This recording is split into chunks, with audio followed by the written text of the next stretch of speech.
So blockchain solutions, the technology itself, is coming very rapidly to the transportation sector. How is it going to affect you? In what sections of our economy is it going to be infiltrating first? I'm Chris Joslin, and welcome to JOZ Bytes.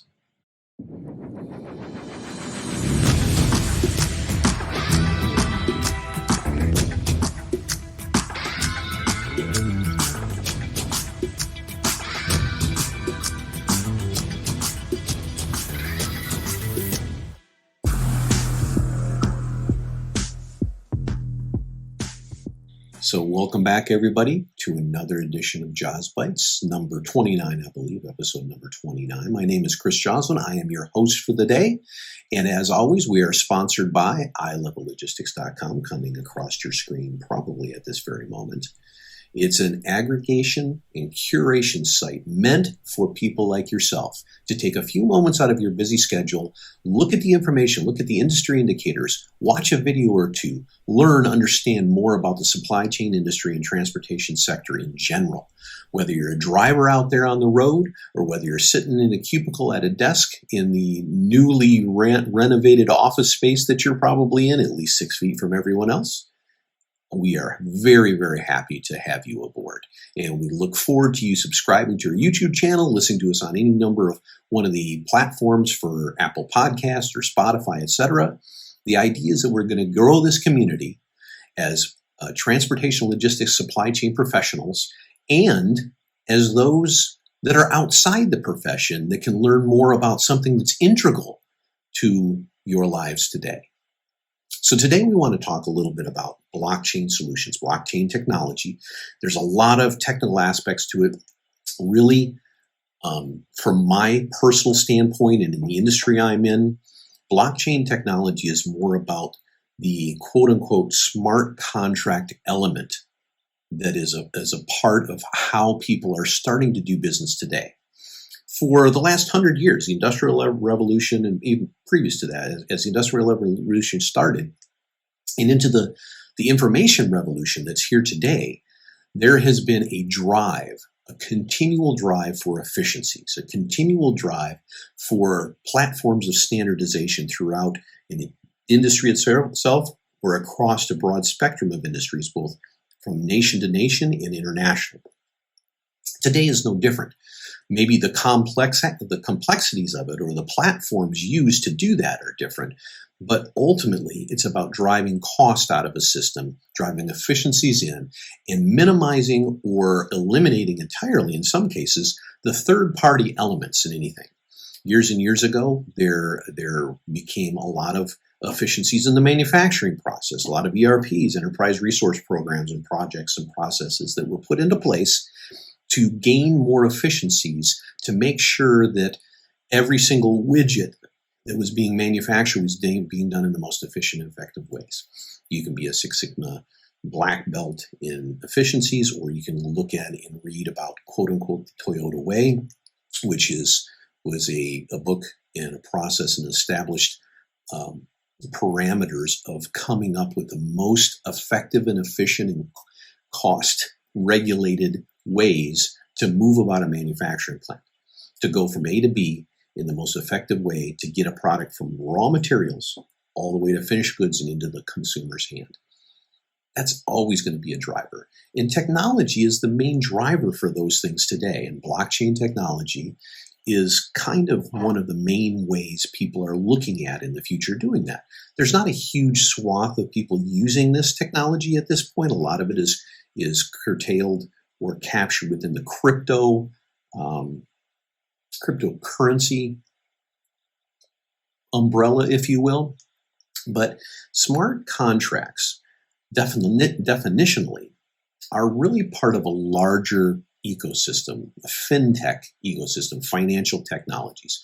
There are a lot of new financial technologies that are coming out to drive those costs down, to make those middlemen either go away or become minimized or transform what they do in a different manner that's more effective and efficient and non-cost prohibitive. But smart contract is really an encoded agreement between two parties, right? One on both ends, because there's always a supply chain. The manufacturer and consumer and everybody in between is part of the supply chain. It's what we talk about every single day in our industry, and how to strengthen those links in the supply chain, and how to make those links less distance between the two parties is part of the, not the game, it's part of the effective way to go about doing business. So a smart contract is an encoded agreement between two parties that executes an exchange automatically. An exchange automatically. I want you to get that down, because an exchange is a value relation between two parties. Somebody's giving a service or a product or something else in exchange for monetary compensation or a trade of some kind, or something in nature that can be equaled in value to the prospecting parties. Okay, it's an exchange, it's a trade, it's a barter. So this is, again, automatic, and automatic was the other part of that. Something that can be done without human intervention. Once goods are delivered or services completed, et cetera, et cetera. Of course, any contract must comply to contract law. So it'll be an evolution as we start to see these smart contracts come into existence. And in some ways, every time somebody buys a Bitcoin, there's a smart contract allowed to create that value for whoever's buying that Bitcoin, and how that is looked at. Now, smart contracts in general are, again, coded into a platform. Ethereum is the typical platform that is used today to build these for standardization purposes. And really, Ethereum is kind of it's almost like an account you have on Ethereum that builds the contract or the agreement between these two parties. So it can be legally binding, again, as long as it conforms to contract law. And contracts, very interestingly, can be nested within these terms. In other words, a smart contract can be developed on the Ethereum platform and can call on another smart contract already on the network that may apply to some additional detail on the transaction protocol necessary to the framework of the first contract. So you can have a large general contract that has deep meanings within certain terminology. Maybe it's a claims terminology. Maybe it's some kind of addendum with a series of quotations in it, or accessorials, or fuel exchanges, and the criteria to base additional parts of a quote on those things. So instead of making hundreds and hundreds of pages of this one contract, you can use the current smart contract to call on one of those nested contracts that are out there, because they're on the system, they're immutable, they're trackable and traceable. So, a smart contract alone cannot get information about the real world at all. I mean, that's because it's a program, it's an application of digital information that is set in motion by a transactional or an input of some kind. Hopefully those inputs are automated, because that's the general idea. But if they are not, they can't go out and get information from the real world events, because they can't send HTTP requests. This is intentional. It's by design. It's something that was built into the system on purpose to give it an autonomy, to give it a transactional history, a chain of custody, if you will, for those transactions that is tied to an understanding across a huge swath of digitalized community and technologies. So relying on external information, it could jeopardize consensus. That's why it was designed to not have external information. That's why it's important for security and decentralization. We'll get into kind of something called DeFi, which is decentralized finance, a little bit later in the conversation here. But a smart contract is pretty simple. This is kind of how it works. An option contract, and you can see on your screen now, there's a little figure that's coming up on your screen that talks a little bit about how these smart contracts work. And so the first step is there's an option contract that's written as a code into a blockchain, again, primarily on Ethereum. And then the second step is an event, a delivery of a good, expiration date, something triggers the execution of some element coded into that contract. And that's one of the most important things that's that is there because it's an automated triggering system. There's no anomalous information. There's no ambiguity about this whatsoever.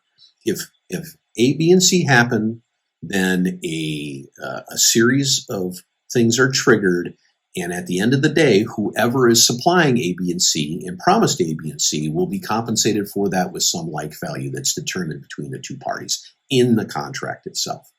So the assets are released to those necessary parties as the third step. And then the fourth, and one that's probably going to grow in its complexity, because regulation always grows in its complexity, but regulators can study this immutable transaction record in detail to understand all the activities that have taken place within the construct of whatever that agreement, whatever that transaction was. Now, smart contracts, they kind of eliminate the need for intermediaries. I mean, that's one of the main drivers that comes out of this kind of discussion, this kind of automatic blockchain technology that's linking these parties together in a much shorter form, in a much more efficient form. And, they automatically carry out the contract terms once the requirements, whatever is designated in there, have occurred. So, the directions that are written into the contract to represent the potential outcomes of each transaction, they can be completed within a certain time frame. And if something is only partially delivered, for instance, then the executable part of that contract has not been determined. And there has to be other considerations before the finalization of that agreement or that small individual transactional contract, if you will. So that's kind of the basis for this. And as a good example, a contract can be drawn up between, in our world, especially right now when there's 40-something steamship lines sitting off the coast of Long Beach and LA waiting to be unloaded. There's an awful lot of freight on those. I don't know what the average TEU it holds. The biggest ones in the world are probably 20,000 plus TEUs. That's 20-foot equivalent units sitting on one of those ships at any given time. But in any one of those TEUs, those 20-foot equivalent units, there's product, there's merchandise, whether it's a pallet of something from China, or whether it's some food coming to and from the United States. There are products that are being determined and drawn up between the importer and exporter all the time, and then one of these smart contracts can be developed between these two parties. So written into the code, housed on that blockchain, it stipulates the exporter must deliver, say, 30 pounds of, bananas.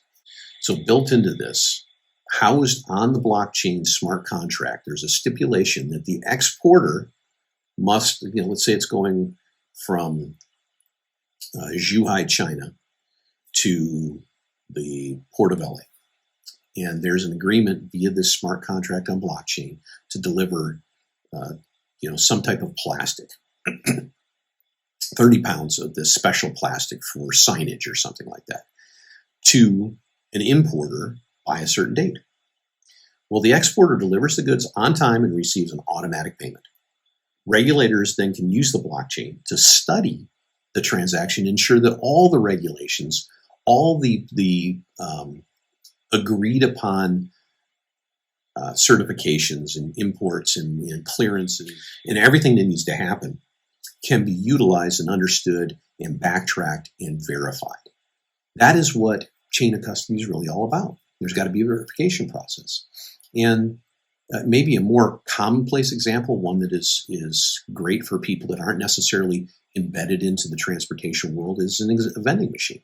The person puts in a required amount of money in it, punches in a number of the item they want to purchase, and once the input number is correct, they receive the item automatically via the mechanics, the engineered part of a vending machine. Well, this is the computational way of doing the very same thing.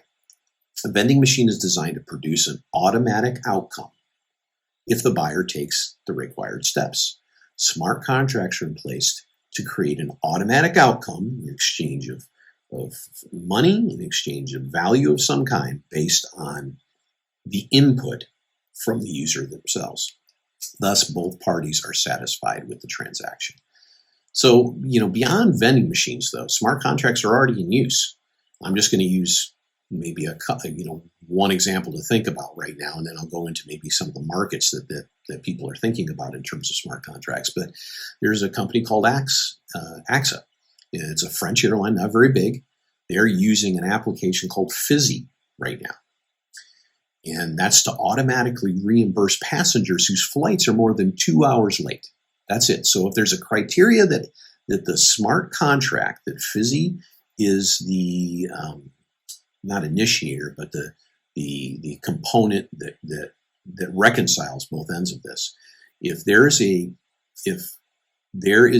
2 hour late flight, if a passenger is registered on this small transaction of some kind, a late flight meets contract requirements, acts as a triggering event to release the funds automatically and directly to the passenger, avoiding any middleman and going, well, Fizzy is a middleman. It's an automatic technology, an AI middleman, so there's much more efficient. But as the technology improves, the industry's become more aware of the potential, smart contract usage will increase. I know there are technologies used in similar fashion to monitor theft components and analyzing what might be risks within certain elements of transportation supply chain. But there are specific target industries that make a lot of sense when you think about smart contracts and what they may be able to do. And the one that comes up the most is kind of one of those DeFi things that I mentioned earlier. DeFi, DEFI, is a decentralized finance. Centralized finance is around central banks. And banks, of course, are just intermediaries. They're a place for you to put money and take money from. And if you look at what banks do, is they utilize your money to loan to other people, or they utilize somebody else's money to loan to you, in companies, et cetera, et cetera. And it's very, very effective. It's going a long time, and there's a cut that's taken from that by the bank, which is really, in essence, a giant escrow business. So the mortgage industry is part of the target markets, if you will, or target industries for smart contract technology. And it's massive. It's got over 15 trillion in mortgage debt in the United States alone. As of Q2 in 2018, that's where that number came from. But it's a complex system of processes and multiple middlemen. Anybody that's bought a house or even rented one kind of knows that there are layers and layers of, if you buy a house, you might as well just get a stamp with your signature on it, just stamp over and over and over. And there's, it's so funny how a lot of these technologies created an understanding back when they came about that they would eliminate a lot of paper. Well, they really created more for the most part. But having said that, we may be getting to a place where that's going back the other way, going toward where we thought it would, where everything is identifiable in a digital way, a digital world. Because our world can be broken down to ones and zeros if we look at it closely enough. And that's part of the functionality of blockchain technology, which has got a huge amount of energy behind it right now. But that ecosystem, that $15 trillion of U.S. mortgage debt, it's very complex. I mean, there's people carrying out the tasks from background checks to income verification to a variety of check boxes that you have to make sure you take care of either buying or selling a home. Introducing smart contracts into the mix could save, via some people's analysis, about $1.5 billion in the U.S. alone. For mortgages, that is. Lenders and borrowers could interact directly, reducing the costs associated with originating, processing, and servicing mortgages in general. Now, a lot of people believe this will take a lot of work out of the market, a lot of jobs out of the market, and that may be true. Right now, as we're coming out of this, I think we're coming out of this pandemic era, this COVID world that we live in, there are a lot of jobs available. So automation of this kind, a lot of people think of AI and worry about, especially in our industry, in the transportation logistics industry, automation around truck driving, for instance, automating a lot of those processes. Well, automation has been going on forever in one shape or form. It'll continue to go on. It'll continue to take away jobs and create others. So adaptation is a part of what we talk about. But mortgages, and you can tell by the little figure that I had on the screen just a couple of minutes ago, is trying to put the transactional partners together and avoid, through blockchain technology, which is a kind of collective understanding and agreement on the elements of the transaction through smart contracts, and avoid the complexities of working with all these middle people, including banks. So and it's very interesting because the total locked value, the TVL is what they call it, involved in the DeFi, or I should say the blockchain kind of portfolio right now, back in July of just a year ago, July of 2020. Now, there was a lot going on, but the locked up value was about $3 billion. Now, this seems like a lot of money, but in terms of finance, in terms of fintech, in terms of DeFi, and where that's going, that's not a lot. $3 billion. Well, $3 billion at its height, before it started to come back down a little bit, was almost up to $90 billion in May of 2021. And you can see that when you go onto cryptocurrencies and look at the valuations that keep going up, sometimes down. There's a lot of volatility. It's remarkable that there's that much of a climb. And right now, July was the last stat that really came out. It's about $50 billion in overall total locked value. And this is predicted to increase quite a bit over the course of the next 6 years or so. I think that the industry is talking about perhaps like an 80% per year for the next 6 years or so increase in the total locked value. And you can do the numbers to figure that out, but it's a lot.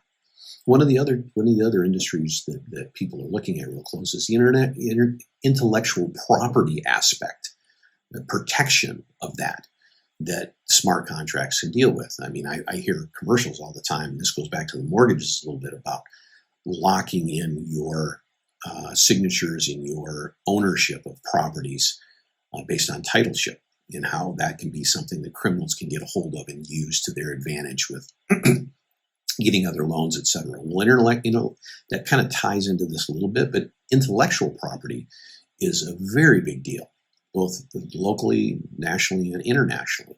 We're always talking about intellectual property being stolen, but how to track all that back. So smart contracts will help creators protect their copyrighted works. Any piece of content that's created is assigned ownership rights, depending on its contributors and its parts, of course. But anytime a content is purchased, there's a transaction involved. There's royalties that are automatically, or can be automatically, released to the correct party. So if you create an online book, interactive book of some kind that defines blockchain technology, and you've used intellectual property protection smart contracts to identify through this online consensus that this is actually yours and yours alone, then when somebody actually purchases for, let's say, $5, $10, or whatever it is, this ebook that is of your intellectual property, then there will be an automatic release of royalties to that from whoever the platform party is, or the printer, et cetera, that's going on. That clearly outlines the ownership. It clearly outlines the automatic process of paying, and it eliminates, as I said earlier, the ambiguities that often accompany any kind of creative property. Now, this stuff can be extrapolated and looked at in terms of business as well. Oftentimes on larger contracts and agreements, there will be, non-compete kind of portions to that. There will be intellectual properties, discussions within agreements. There certainly is in an employment contract. Almost always there's the assumption, and it's usually in writing in an employment agreement of some kind, or an exit agreement of some kind, that whatever you may have done while as an employee of XYZ business that is crucial to that business itself, especially during your assumed business hours, whether salary or hourly. That is the intellectual property of the company you worked for, not your own. There are ways to get around that, of course. There's ways to start up your own side business depending on the companies you work for, but you have to have clear definition on those things. And smart contracts makes that very clear. One of the other larger things to look at in terms of a target for this type of thing is the insurance industry. The goal of any smart contract is to increase efficiencies, right? And you can see by looking at this that this is a more efficient way of going about doing things. And it's to eliminate unnecessary third-party interactions. Insurance industry has a ton of that. Smart contracts automate at least a part of the administrative process just right off the bat. As an example, you could say how you've purchased a natural disaster policy for your home. As soon as the disaster hits your area, it would automatically trigger the creation of the claim.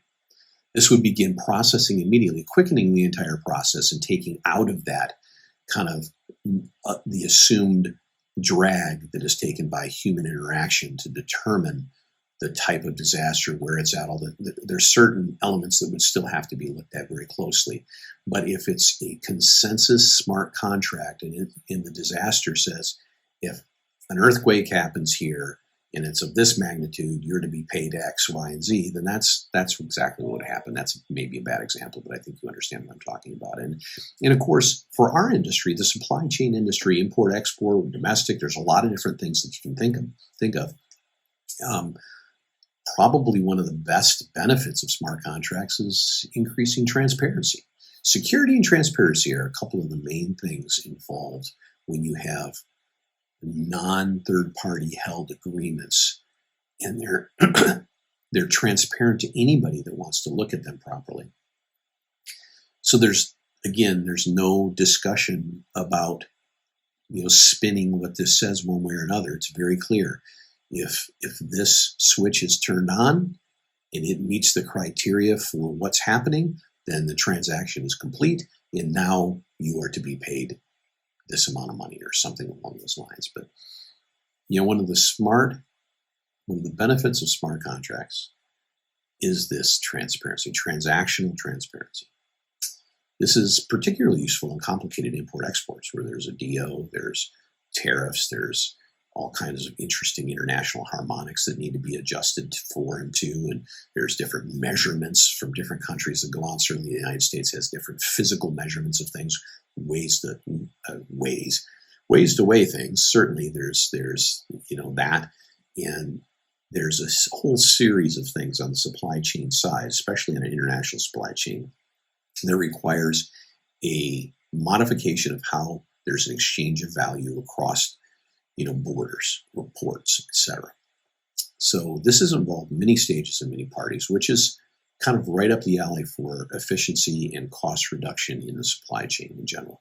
And of course, the Internet of Things also plays a role in this by making monitoring easier.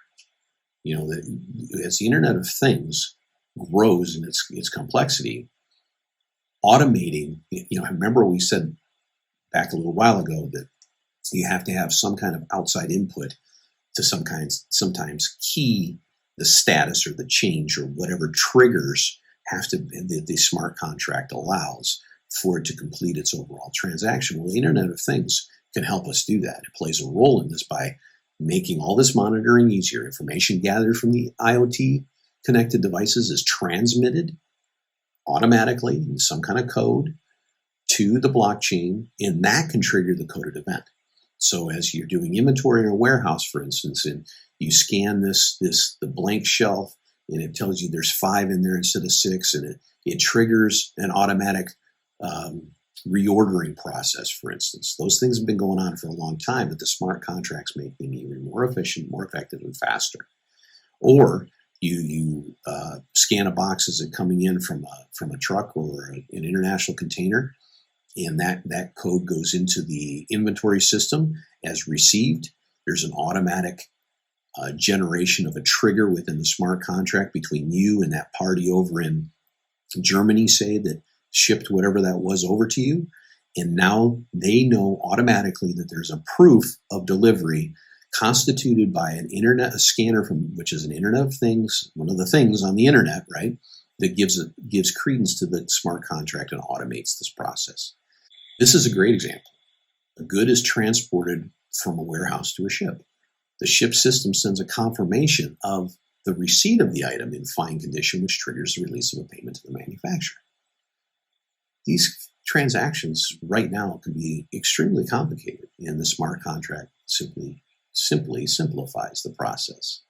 Now, another element that's not often talked about and we can develop perhaps at a later time, and I spoke to Scott Walton in one of my previous interview podcasts about how DeFi, again, decentralized finance, actually can help small business almost as much sometimes as large business. Large business, and I've said this many times, the deep pockets, the capacity, their ability to spend money on these transitional technologies and things is fantastic as it drives the market, but it also gives them sometimes what I consider some unfair advantages. Ultimately, though, some of the advantages given to these large companies bleed down to the smaller ones in very positive ways. And one of those is creditworthiness in terms of payments. And what I mean by that is a mid-cap company may be looking to have, or a broker, let's say it's a truck broker. A truck broker is looking to have an underlying carrier that is trying to develop a relationship offer more trucks to the broker to accommodate an agreement that broker has with a large retailer, for instance. So the trucker in normal times will look at the creditworthiness of that broker, that middleman that has its subjective insurance and contingent policies and does a certain amount of business overall and says, okay, how fast do they pay at it? That is normal, and your creditworthiness and score is very important. Oftentimes, smaller businesses will pay a lot in cash up front, so they haven't developed creditworthiness. But here's what can happen with having a proper smart contract in a blockchain where this is the case. The creditworthiness will drop down from the large company to the small, or the broker. And what I mean by this is that the trucker that's looking to give more or less trucks to the broker looks at the fact that it can see that this broker has a smart contract with the large retailer. The smart contract which says, upon instant notification, automated notification based on an Internet of Things scanner at the destination retailers, it will automatically pay the broker for that transaction. Well, if I'm a trucker, I now see that the broker's not having to wait a great deal of time for their money, which means I won't have to wait, or the trucker won't have to wait a great deal of time for their money. So this is one of the confluence of things that happen when smart contracts are used properly. And if you look at overall the flow of how smart contract servicing can work in the transportation logistics industry, you'll see that there is multiple partners. There's always, you can see on this diagram, as a matter of fact, that came across here, that there's two contractual parties, A and B, and they've got all these periphery of things that go on in terms of incoming goods and inspections and material flow and manufacturing, payment services, the financial institutions, all that kind of thing. And what ends up happening is instead of having lines from each contracted partner to each of the potential pieces of this puzzle independent of one another, now all the information flow goes right into the smart contract in as much of an automated way as humanly possible. So the information flow is automated in a way that cuts out a lot of the extra energy involved. I don't know what percentage of extra energy that is. History will dictate really how things evolve in that manner. But you can see intuitively, going back to what I talked about on the Toyota way, or the Six Sigma Black Belt, there's an effective way of looking at how do you find out causality? How do you look, or I should say causation? How do you look back onto things and see what steps must be taken to get you to a place that makes sense in terms of making what you do more competitive, more efficient, more effective? Because competition is there. If there is no competition, if you have a product or service that is wanted so much by your identified prospects and clients, you can charge basically what you want. It's a supply and demand kind of arrangement. But if the competition is there and you're all making the same sort of things, or you all have the same service, and you have varying degrees of relationships with clients and prospects and vendors and shippers, etc., then there needs to be identifiable differentiation. And smart contracts can provide a lot of that. So this is something that's going to be here, whether we want it to be that way or not. How it morphs in the future based on the large entrenched entities that are already in these systems will be interesting to find out. Regulation could be something that could curtail or slow down the process of a lot of this, but ultimately it is here to stay. So the benefits, overall, there are 4 major benefits to blockchain technology in terms of smart contracts. First of which is transparency, the elimination of ambiguity. We've talked about that a bit. Blockchain at this point is immutable. That doesn't mean it's permanently immutable. Hackers and criminals and the like, they're always finding out new ways to make something that was defined as, well, hey, the Titanic was unsinkable at one time, right, until it came across the right size and dimension of iceberg. But for now, blockchain is, at this point, considered immutable. Also, it's simplicity for regulatory oversight. As a regulator, you want to be able to see chain of custody of events. You want to see sequential and forever data on whatever the event is you're trying to understand, regulate, or go back into an audit. That will make it very simple. So that's number 1. Number 2 is efficiency, right? If you're able to automatically execute terms in a smart contract, that is just much simpler than the process in place now with most people, where there's paperwork exchanges, scanning in PDF files, and arguments back and forth whether your event code has been correct in a way that allows you to get paid for the service you rendered a month, 2 months, 3 months ago in the transportation world, or the product you bought or sold. This creates an efficiency because of the automation that is evident right on its face. The third, it kind of goes with that hand in hand, is the autonomy. The elimination or minimization of many third parties, the recalibration, if you will, of what those third parties may or may not do. The turning of a time or a way of doing these complex transactions to bring the 2 parties involved in any agreement, because there's always got to be 2, at least 2, bringing them closer to one another. There's value in there. There's autonomy in that. And the value is that intermediaries, the escrow involved, because that's what intermediaries do, whether it's value, whether it's understanding, whether it's contracts, whether it's finance, etc. Intermediaries, third parties, construct that value, hold that value, and get some kind of financial benefit for that value. So there's a time frame involved, moving the parties closer together, and then there's a value. So the number 4 ties into all these, and it's lower cost. If you're more transparent, more efficient, and autonomous, or semi-autonomous, then overall you're going to have a lower cost of doing whatever it is we're talking about doing. As I mentioned a moment or 2 ago, the estimated compound growth rate, which is the CAGR, is estimated to be 80% for the next 6 years or so. And that's an incredible amount of growth. Incredible. So now that doesn't mean we're on the ground floor of this. This is something that's been moving forward in crypto for many years and has really started to get traction in industry outside of what is considered fringe, if you will. But it's here to stay.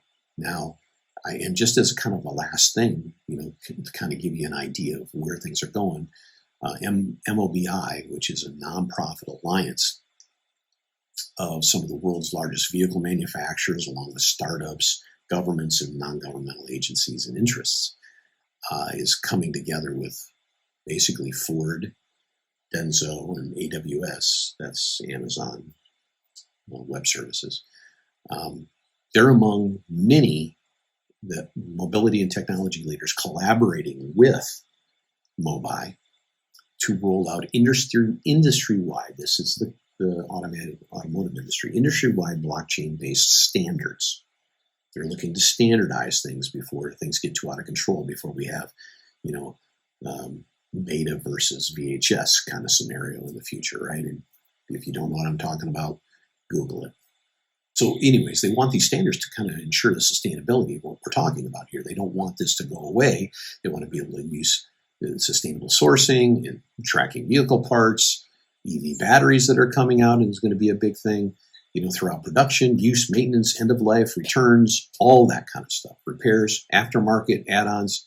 They want to be able to look at this. The automotive supply chain is kind of multi-tiered and very complex, from raw materials to recalls, distributors, parts suppliers, manufacturing, finance, everything you can possibly imagine. There are 7 groups of focus that are talking about the blockchain for automotive, okay, and how this is working through this Mobi process with Denso and Ford in particular in AWS.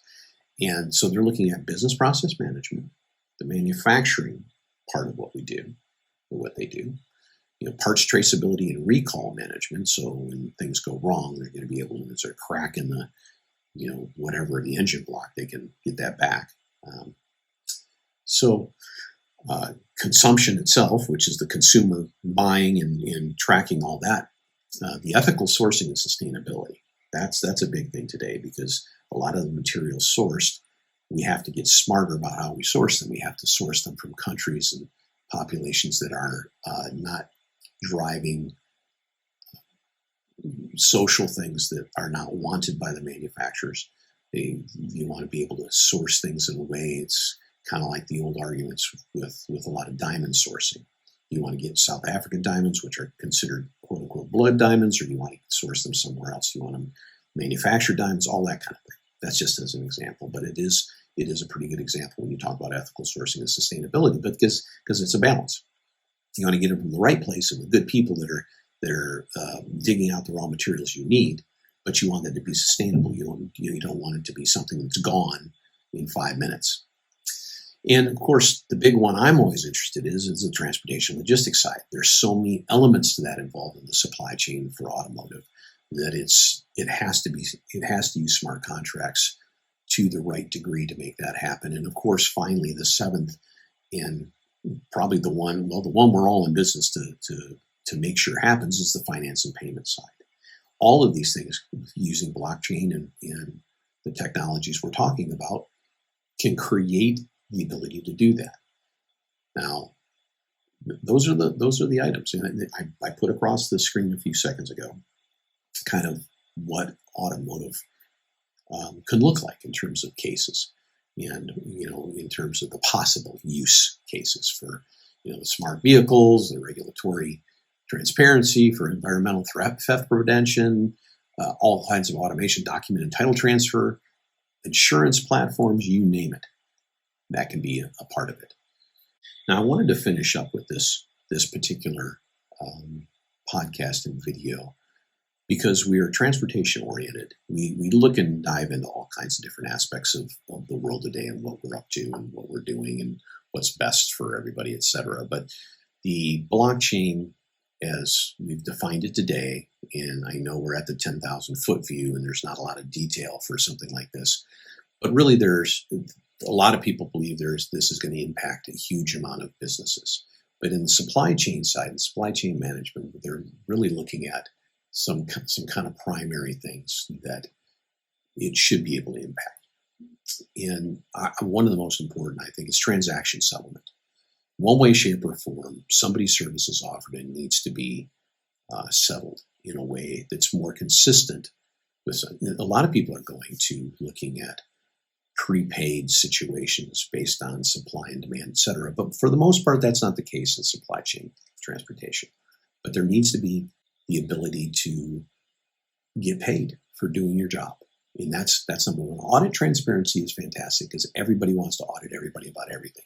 And there's a lot of things in the works right now from the FMCSA and some other people that are saying brokers in particular must keep the ability for others, including transportation providers and truckers, to see and audit everything available like that.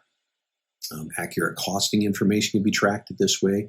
The alternations between the quote of 5 years ago and the quote of tomorrow is something that we track through smart contracts. Certainly the LTL industry has been good at this for years with czar-like tariffs that reflect back to tariffs that are years and years old. Well, that might be able to be transformed itself with the proper blockchain smart contract as well, to something that can show the iterations of an agreed tariff over time and how that might change. Of course, better shipping data, and preventing compliance violations and all the paperwork that goes along with that. Automation on the side of different supply chains, depending on whether you're in special projects, certainly reducing counterfeit kind of scenarios that go on and fictitious things that happen. And of course, one of the biggest things that isn't talked about a lot, because ultimately these blockchain smart contracts are developed by human beings. But anybody that does studies on the ins and outs of whether it's the supply chain industry or other industries will let you know that human error is always a big part of what people are looking at. And certainly we're all humans, we certainly all err, so there's no contesting that.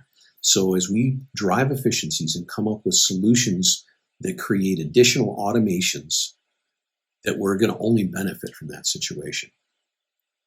So that's all really I have to say for the day. I think this is one of those subjects, especially if we get some reflection back from people, that we may delve into, maybe a real deep dive into some of the segments of transportation, and maybe how maybe you as a mid-cap or small business owner, or you as part of a large corporation, can look to utilize these new technologies in a way that's going to benefit your career, your ability to be an owner-operator, your ability to guide your success pathway in the transportation supply chain industry.